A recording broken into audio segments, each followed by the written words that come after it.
გირჩი ისევ განცალკევებით დგას, თქვენ არ ხართ ოპოზიციური ალიანსის წევრი. რა ხდება ახლა ოპოზიციურ სპექტრში? ეს არის თქვათ საერთო მიზნისთვის ბრძოლა თუ შიდა ომი გავლენებისთვის? მე საერთოდ მიკვირს რაშოში ალიანსი ჩვენთან ან რატომ უნდა ვიყოთ ნაცრულ მოძრაობის ყოფილ და მოქმედ წევრებთან გაერთიანებაში. მე მგონი არასდროს არ მოგვიწია მის საბაბი რომ რაღაც ასეთი გვემუქრება.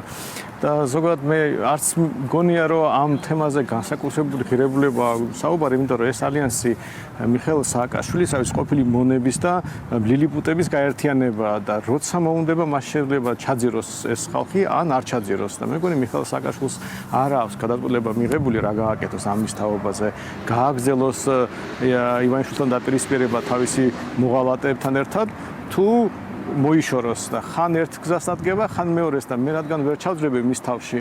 ამიტომ არ ვიცი რა ბედიელის ამ ალიანს, მაგრამ ახლა ასეთი უცნაური გაერთიანება რომ შინ კონფლიქტები იქნება, ისეაც გასაგებია.